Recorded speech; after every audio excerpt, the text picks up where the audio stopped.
Hello there, you're watching the press preview. A first look at what's on the front pages as they arrive. And in the next half hour, we'll see what's making the headlines with the Sunday Times political editor Caroline Wheeler and the journalist and author Rachel Shabi. Welcome very much to you both. Thanks a lot for joining us. So let's take a look and see what is on some of those front pages. The Eye writes, PM battles to contain Tory SLEAZE backlash as Boris Johnson prepares to face Parliament over his handling of the Owen Paterson scandal. The Metro also focuses on Conservative MPs joining the growing backlash against Mr Johnson, despite one senior minister dismissing the row over SLEAZE as a storm in a teacup. Meanwhile, The Guardian claims an exclusive with news that ministers had to be prevented by an official watchdog from breaching the neutrality rules on hiring the new chairs of the BBC and the British Film Institute. The Express says a Brexit trade war is looming as the row with the EU over the Northern Ireland Protocol escalates. The Times says that the government's planning to bar GPs from taking jobs in affluent areas to force them to work in poorer, more deprived ones. The Telegraph quotes the former Health Secretary, Matt Hancock, who says the law should require health workers to be fully vaccinated. The Daily Mail dives into research which reveals that we inhale up to 7,000 microplastic particles every day. The Financial Times leads on an investigation by the French authorities into the UK steel magnate Sanjeev Gupta's empire over alleged misuse of corporate assets and money laundering claims that he has denied. And the Daily Star reports on National Rail special trains that will make sure that we don't run out of wine due to the trucker shortage this Christmas. Story of the day. We're joined tonight by Caroline Wheeler and Rachel Shabi. Lovely to see you both. And the SLEAZE allegations and the row engulfing Boris Johnson and his government doesn't really seem to be going away. It's gone a little way off a couple of the front pages. But Caroline, it's unlikely to lose traction when we have this parliamentary SLEAZE committee in the Commons tomorrow.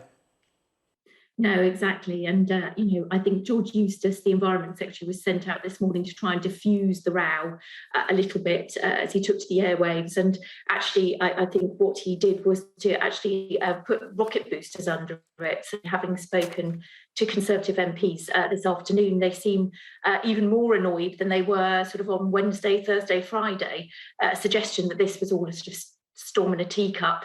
That Boris Johnson doesn't like throwing people under the bus for minor misdemeanours, as he described, has really sort of annoyed a number of the backbenchers, particularly in the 2019 intake.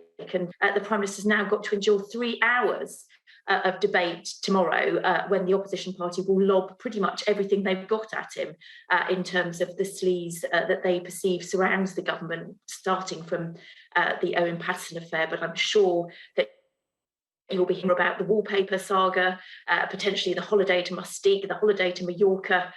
It's sort of endless, the number of stories that they could potentially dig up more dirt to throw at him on. So it's going to be a pretty uncomfortable day tomorrow, I would imagine, for Boris Johnson. And Rachel, it does seem that it doesn't matter, what Boris Johnson does, that his popularity amongst the electorate doesn't really seem to diminish. That the SLEAZE scandals that he's faced, that Caroline just talked about, haven't really affected polling. But could it be now that it's the backbenchers that will be his downfall? It does seem to be, and Caroline's analysis and reporting certainly sort of lends weight to that argument. I suppose, the backlash was quite unexpected for Boris Johnson, and it's also interesting that it did dominate all the national newspapers for the last week, including, of course, some of his supporters. So that was quite telling in itself. And I think the problem here is that he's crossed a line in terms of the sort of integrity of Parliament, as the House Speaker, Sir Lindsay Hoyle, has been quite furious about as well.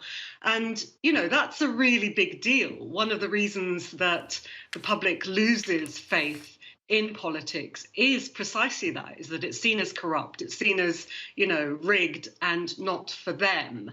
And that in itself just really undermines democracy. So you can see why the issue has provoked so much fury inside Johnson's government, but really across Parliament as well. And Caroline, you know, in terms of what is going to happen tomorrow, how bad could it be for Boris Johnson? We have to remember that this is an emergency debate that's been tabled by the opposition parties. So nothing that happens tomorrow is going to be binding in any way. And even if they do bring forward a vote, it's likely to be symbolic rather than anything that's actually going to mean anything in terms of the way forward. I think it's going to be bruising. I think there's going to be a lot of language, but we've seen quite a lot of that already today. We saw Fagin Debonair, the shadow leader of the Commons, actually calling on Boris Johnson and indeed on Jacob Rees-Mogg, the leader of the House of Commons, to consider their positions over all of this. And we've seen, again in recent days, former Prime Minister John Major describing the government as being politically corrupt. So it already is sort of at quite heightened levels. And I think tomorrow will just give opposition MPs another opportunity to sort of flame it up a bit and really sort of stick the knife in terms of their views on the behaviour of this. But will it change anything? Not at this point. I mean, what we're expecting at the end of the day is that we think that the SLEAZE will may make some kind of intervention. As Rachel said quite rightly there, he does feel privately, we understand, that the reputation of Parliament has been sort of dragged through the mud, and it may be down to him to try and sort out the problem, given that we currently have a situation where the Standards Committee, has effectively been dismantled by that vote last week, and there needs to be something put there back in its place. So it's going to be an interesting day. Whether it will actually change anything obviously remains to be seen. And let's just remind ourselves how the papers are taking it. The Eye, its front page, PM battles to contain Tory SLEAZE backlash. The Metro, gone for the slightly cheekier storm in a SLEAZE cup. The Guardian too, as well, they have got this exclusive that ministers had to be prevented from breaching neutrality rules for the new chairs of the BBC and the British Film Institute as well, Rachel. So it does kind of add weight, doesn't it, to what you were saying a little earlier, that there is the sense that perhaps some politicians at the moment seem to feel that they are above the rules. It does seem to be the case, doesn't it? And I think that that's the question that might go beyond the sort of parliamentary machinations that Caroline just outlined, in the sense of how actually do we hold politicians to account, and what do we do about politicians having second jobs that seem to lend themselves to this sort of corruption and misbehaviour. And Open Democracy, which has been, of course, running a lot of this excellent reporting on corruption alongside the Sunday Times, has got an article by Liz David Barrett. She's a professor of governance and integrity at Sussex University, and she talks about all of this, including, the sort of story raised by The Guardian in terms of state capture. So she says that, this is a worrying trend. It's where the UK starts to resemble Orban's Hungary or Erdogan's Turkey, where,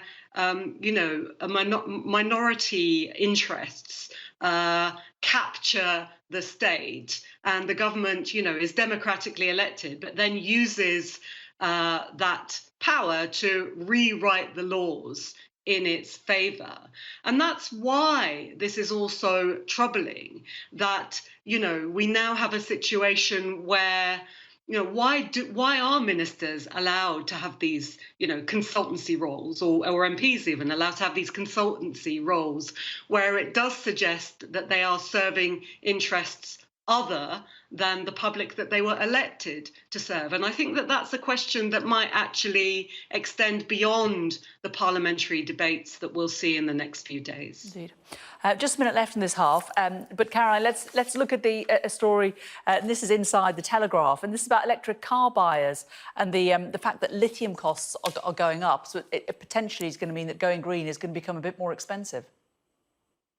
Yeah, not exactly what the government want to hear at the moment. We know that the whole sort of electric car revolution is very much part of their drive to sort of build back better, build back greener. But obviously, in terms of the debate around climate change, we've heard quite a lot about the switch to electric cars as part of the debates at the COP26 climate change summit up in Glasgow. And this was supposed to be the sort of feather in the cap of the government. You know, we're supposed to be leading the world in terms of this technology. So actually, any notion that prices are rising, and this particular report suggests that the cost differential between an electric vehicle and a sort of normal vehicle could be as much as £10,000. And obviously, consumers tend to vote with their feet when it comes to price. And so if you're trying desperately hard to convince people to use greener technology, you're really going to struggle if that then has a much bigger price tag attached to it. So this really isn't the news that the government would be hoping for, particularly not this week, as we come towards that the sort of end of the summit next weekend. Indeed. Rachel, this is Matt Hancock suggesting that NHS staff should be mandatorily jabbed against COVID. What are your thoughts? That's right. This is the Telegraph reporting Matt Hancock, former Health Secretary's first major intervention since leaving government. Now, he's saying that the government should bring forward the making it compulsory for the NHS, its 1.5 million staff, to be vaccinated. Currently, I think ministers want to wait until spring, but that would be too late for the sort of winter intensity of pressure on the NHS. This is a really difficult one. This mandatory regulation is coming into care homes this week. And it's thought that some care home staff left care and went into the NHS to avoid that regulation, and now, you know, it looks like that regulation is following them. But it's a difficult one because, as Labour has said, the worry is that, you know, a lot of people will leave the NHS, staff will leave if this law is introduced, thus putting an extra strain on the health service. So it's a very difficult one to manage. Caroline, the front of the Mail, their story is about microplastics. Now, we know, of course, and here at Sky, we've spoken a great deal about microplastics in the oceans and in fish and in our foods, but this is about microplastics more generally in the home, in synthetic materials. Yeah, that's right. It's a sort of classic scare story, and to some extent about the sort of killer in your own home, really. The suggestion that there are up to 100 times more particles than we had ever thought, just, you know, wafting around in sort of, you know, things that we have around our homes, you know. So there's real concern about the impact that can have. And this study basically talking about the effects on people's health when it comes to these microplastics, and you know, really worrying actually, given, you know, if you're a mum like me, I mean, plastic is just absolutely everywhere. The sorts of things they're talking about here, and like children's toys, everything seems to be made of plastic now. And if this now is genuinely a risk to our health, then it's very concerning reading. And finally, Rachel, I don't know why we've come to you with this story, but it's about trains being put on for Christmas just to make sure that we can all have our white wine. Tell us more. Yeah, well, you know, obviously a priority for Christmas, but you know, to try and bypass any potential shortages to do with, you know, the supply chain issues that have been plaguing the UK, partly because of Brexit, partly because of the pandemic. This is a laying on of special trains delivering us white wine so that we don't have to deal with any shortages, heaven forbid, come the festive season. Maybe all the grown-ups could just put it on their list to Santa, and he'd be able to sort it out, I'm sure. Caroline and Rachel, thank you so much.